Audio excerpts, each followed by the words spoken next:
Hi everybody, hello, Noga. Episode 4. My favorite episode of the season so far, by far. By far. Oof. Did you like it? Yeah, I did. It felt like the good old days. So it was a bit rushed here and there, the arcs and stuff, but some politics, some consequences, actions, reactions. My 2 favorite things in the episode. First one, Missandei, God rest her soul.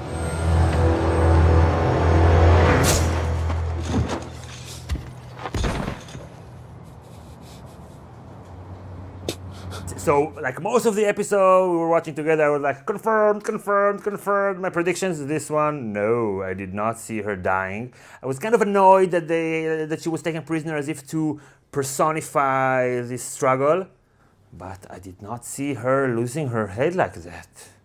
And when she said Dracarys, I was like, oh. If you have any last words, now is the time. Dracarys! Missandei lost her actual head, and Daenerys is going to lose her metaphorical head. When she said Dracarys, it obviously insinuated to burn them all, noting that Daenerys will become the Mad Queen. Confirmed. Yes, I mean now she has nothing to lose. She doesn't have Jorah, she doesn't have Missandei. Jon is flaking out on her. Yeah, exactly. She doesn't know where that's going. She's alone. She feels like she's losing. She lost, of course, Rhaegal, and now she's got nothing to lose, and all hell is going to break loose. Right. One bad day is all it takes to get her off the edge. Wow, it's really sad. And also, we talked about the fact that the words mad and mad. Yeah, that in British English, mad is like crazy. In American English, it's angry. Right. So there's like a connection here because, you can be like crazy with rage, and she is at this point where she's just, she gets beaten down from left to right. Everybody's annoying.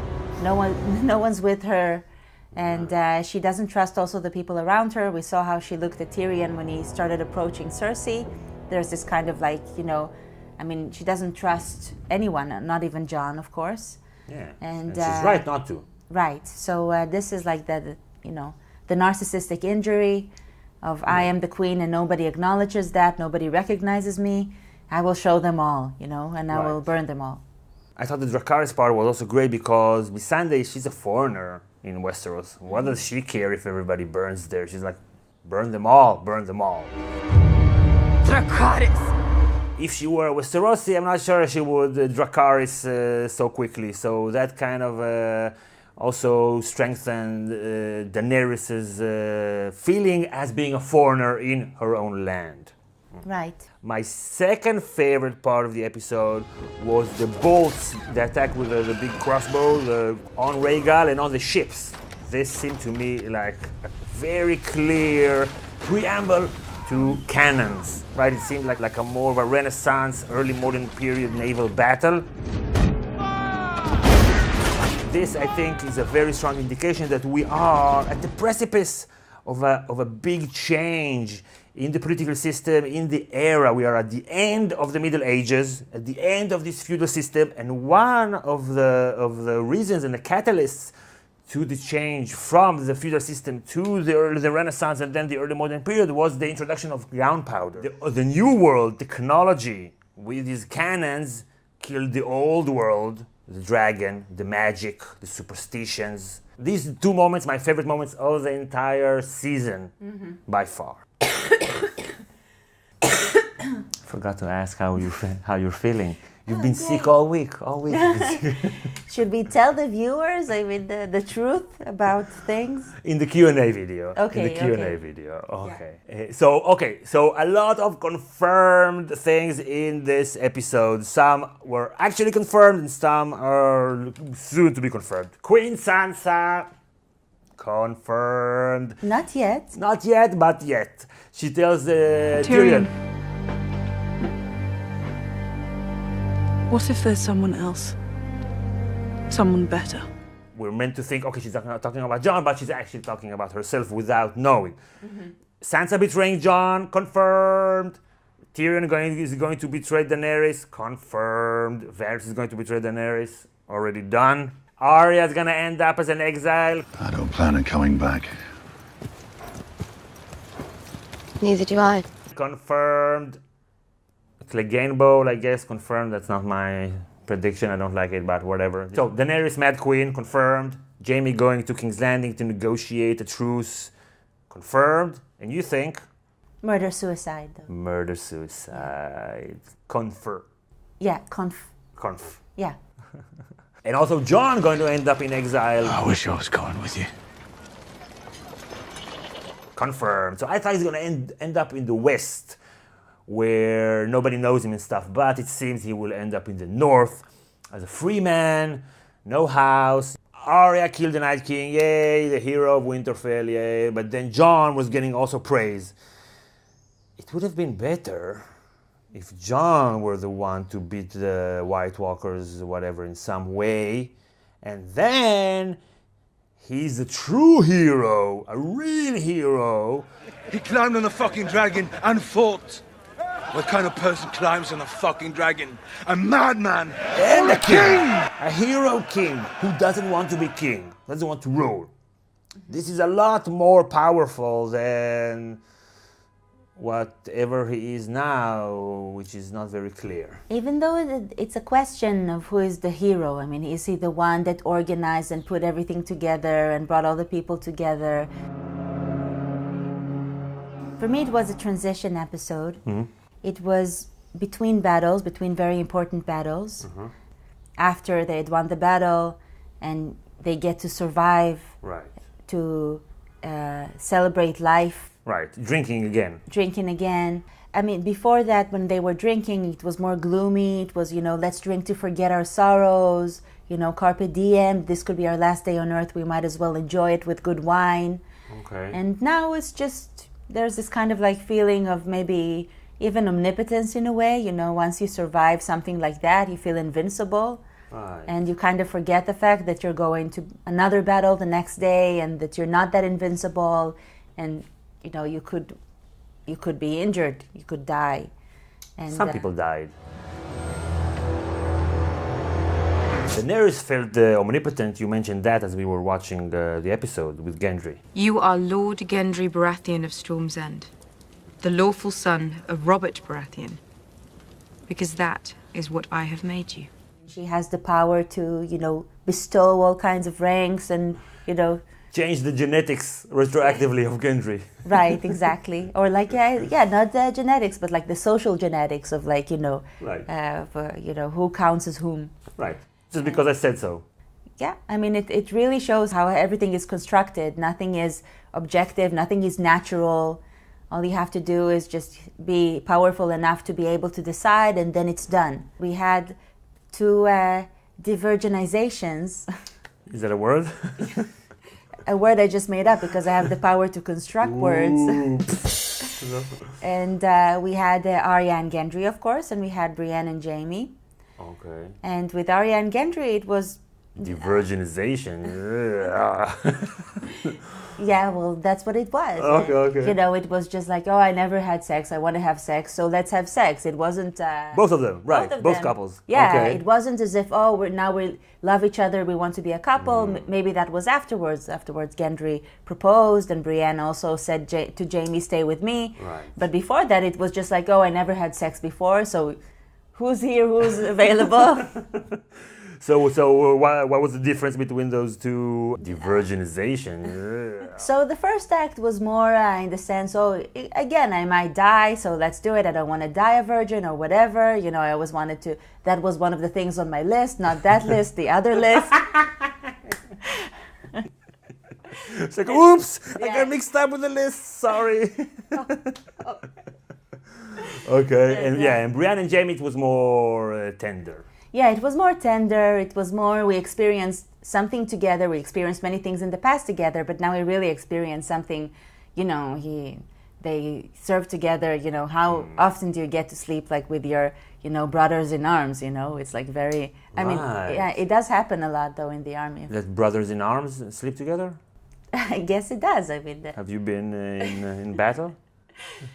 no. But you thought that Brienne will end up with Tormund. I thought she would end up with Tormund. Of course, I was wrong. He made a move. He made several moves, but you know, every move, you know, made him more of a charmer than the last one. So he didn't read the situation very well, I thought. No, he didn't. No. Even though it was funny, like who shit in my pants? That was funny. Yeah, that was funny. His stories, you know, he always had these kind of elaborate, super weird stories. Yeah. So, yeah. And she wanted somebody gentle. It's her first time, yeah. You don't want someone to... And you could see during the episode how she opened up a little bit. Mm-hmm. And then she opened up, if you know what I mean. Do you know what I mean? Please, subclass. Subclass. We are talking about a lady. No, she's a sir now, actually. She's a sir. But then Jaime, when he had to choose between his better angels and his worst angels, that was also a highlight of the episode. Yeah. Stay with me, She's a good actress. please. They both are. They're really great actors. Stay. I mean, it really reminded me of the scene between Jaime and Edmure at the... River Run? Yeah, at River Run. Again, Jaime repeats the fact that all he cares about is Cersei. All he wants to do is be near her. I mean, at first we thought that he replaced Cersei for Brienne because he also wanted to stay in Winterfell. Right. So he wanted to stay close to his woman. But then it was like, in the war against Cersei, she might die? Oh my God, I didn't think about that. I have to go. Okay. That was a bit of a stretch. Yeah, because he didn't think she might die when Daenerys had her full strength, right? When she went there with her full strength. But when Daenerys starting to lose, because he heard that Daenerys was losing her power, and then he went to King's Landing. If Daenerys is losing, then she's going to go ballistic and burn everybody. Cersei has wildfire, Daenerys has the dragon fire. And what happens when dragon fire hits wildfire? We're going to see that in the next episode, right? Because there's wildfire all underneath the city. So it's very good that everybody's coming in inside the walls to be protected. Yeah. So, but let's go back to the beginning. There's like a post-war depression. So John, we've compared him to Churchill several times. He gives his best Churchill impersonation, saying, Everyone in this world owes them a debt that can never be repaid. Never in the field of human conflict was so much owed by so many to so few. And they're burning the bodies. And even though there are no White Walkers left, so no magic, right? Magic is finished for all the people who thought that magic will somehow magically return.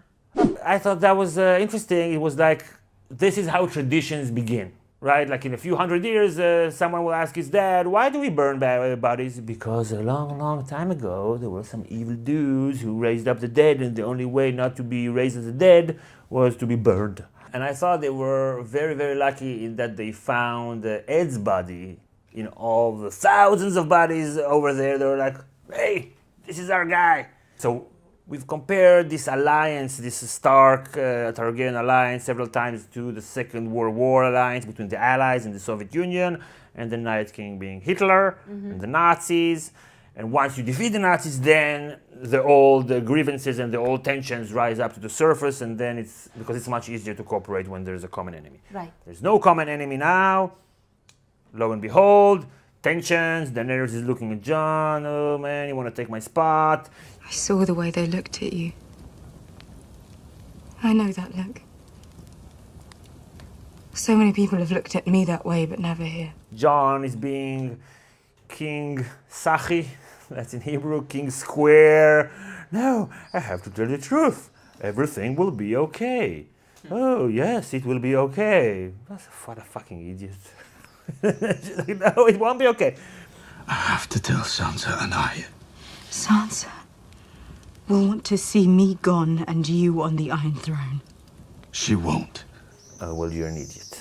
Yeah, Jon and Tyrion have that in common. Both are idiots. Trusting their sisters, for trusting their sisters.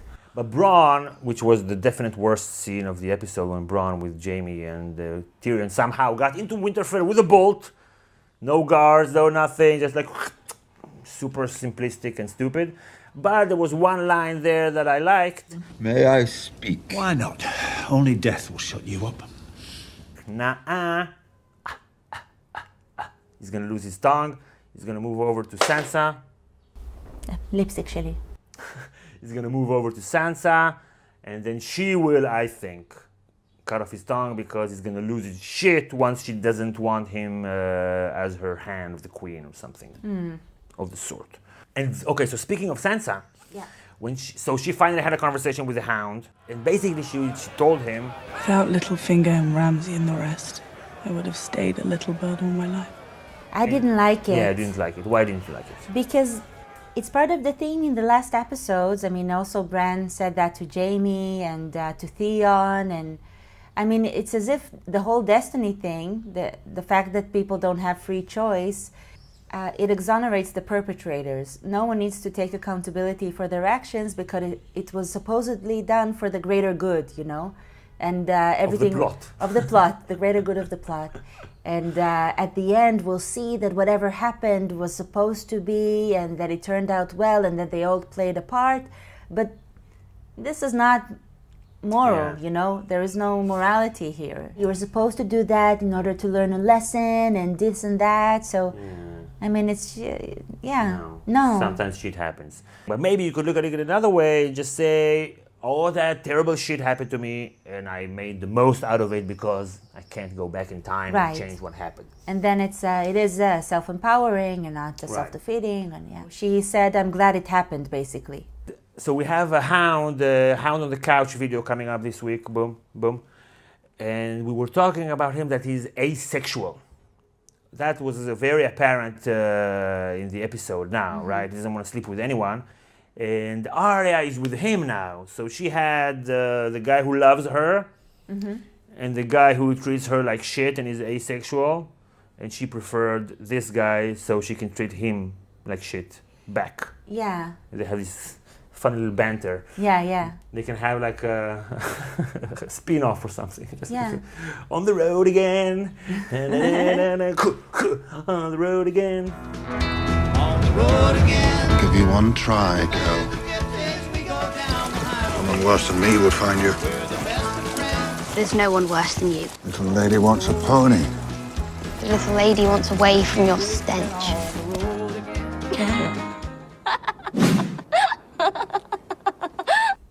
Yeah, I wonder what was the nature of their relationship, like the imagined relationship that the Hound had with Sansa.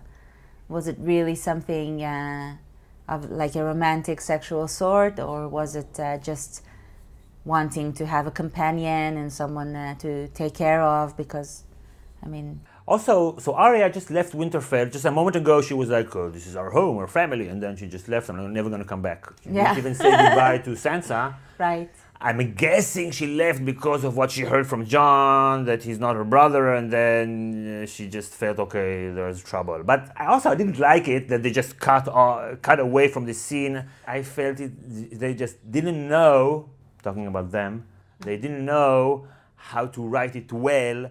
I wanted to see their faces as they learn that he's not their brother. Fucking 8 seasons. No, you're not a brother? What? Get out! Nah! Cut. Okay, let's wrap it up. Boom. So we're gonna post our Q&A video tomorrow. Also this week we're gonna post our first Psychology in Movies video about the father archetypes in movies. And in Game of Thrones. We'll have some Game of Thrones, but also a lot of other movies. Lion King, The Truman Show, Star Wars. Oh no, we have more. Okay. You have more, don't remember. Yeah. And also, if you haven't watched, I posted earlier today our review with Theo Ganji, new dad. Tell him, congratulate him in the comments. Mazal Tov. Mazal Tov, a review of Avengers Endgame. Watch it. Boom. Or listen to it. It's in our podcast. There's also a book, a Game of Thrones book, to further enhance our experience of the season. It's a vast YouTube collaboration, a lot of YouTubers, a lot of different angles. We co-wrote a chapter, I wrote another chapter, Theo wrote a chapter, looks at the story from all kinds of different angles. It's already an Amazon bestseller in several categories. You can find it on an ebook, print edition, or audiobook. Link in the description. So thank you everybody for watching. Thank you patrons for supporting the channel. It is definitely appreciated. So we'll see you all next time. Bye everybody. Bye. GOT Academy is sponsored by our patrons.